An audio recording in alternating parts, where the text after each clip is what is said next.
वालेकुम dear students. कल हमने print culture and this vernacular press act के बारे में हमने कल पढ़ा कि how this vernacular press act what was this all about this 1878 जो वर्निकुलर प्रेस एक्ट था वो क्या था। What we are suppose to learn today is we are suppose to learn about print and the growth of nationalism in India. How this print culture it actually helped in the growth of, how it assisted, how it helped in the growth of nationalist feelings in India. Nationalism को हमने already define किया है, जब लोगों में sense of unity हो, sense of belongingness हो, sense of oneness हो, we say that कि लोगों में nationalism है.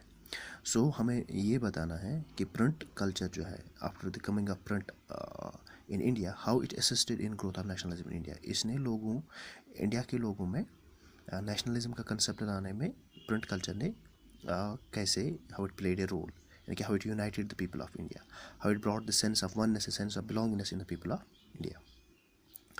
तो कुछ चीज़ें मैंने दी है जिसके ज़रिए वी से दैट दिस प्रिंट कल्चर जो है it help in the growth of nationalism in India. जो इंडिया में जो कॉलोनियल मिस रूल था, यानी कि जो ब्रिटिशर्स का मिस रूल था, जो लोगों को एक्सप्लॉइट कर रहे थे या जो लोगों पे जो उन्होंने डेमोक्रेसी को डिसेमिनेट नहीं होने दिया था लोगों में, सो उसके बारे में जो है it was only through these vernacular newspapers, वो जो लोकल लैंग्वेज जो न्यूज़पेपर्स पब्लिश होते थे after the coming of print to the India. तो सो इन न्यूज़पेपर्स ने उस कॉलोनियल मिस रूल के बारे में जो है लिखना स्टार्ट किया. As a result people got to know that colonialism जो है वो इंडिया के लिए अच्छा नहीं है, and people ultimately united against this colonial misrule.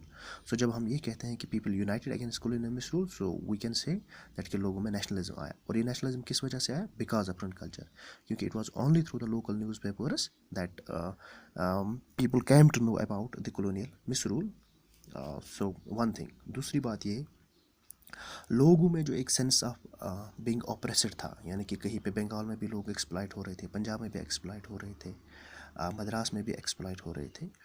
सो एक सेंस ऑफ बीइंग ऑप्रेस्ड जो लोगों में था, उस चीज़ को लोगों में फैलाने के लिए कि लोग ये जान पाएँ कि they have this, they are being oppressed, वो एक सेंस लोगों में पैदा करने में जो है न्यूज़पेपर्स ने या प्रिंट ने एक इम्पॉर्टेंट रोल प्ले किया.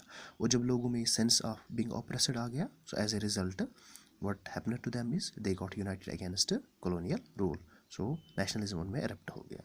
तीसरी बात ये, जो वेरियस आइडियाज़ अबाउट डेमोक्रेसी थे, राइट्स ऑफ इंडिविजुअल थे, जो इनलाइटनमेंट थिंकर्स जिनके बारे में हमने ऑलरेडी डिस्कस किया हुआ है, तो उनके जो आइडियाज़ जो पॉपुलराइज होने में जो है प्रिंट कल्चर ने एक बहुत अहम रोल प्ले किया. इंडिया में भी और फ्रांस में भी किया था जब फ्रेंच लोग वहाँ पे आया.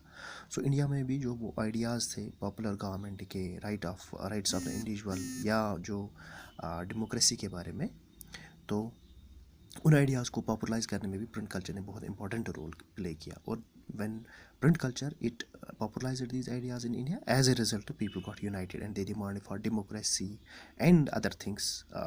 As a result what we can say is that print culture it helped in assisted in the growth of nationalism in India. Similarly जो various nationalist thinkers जो थे, nationalist जो leaders थे, उनके आइडियाज़ भी पॉपुलराइज प्रिंट कल्चर के ज़रिए ही हुई है. फॉर एग्जांपल बाल गंगाधर तिलक जो है he used to write in the Kesari. So उसके ज़रिए वो अपने आइडियाज़ जो है लोगों तक डिसेमिनेट कर पा रहे थे.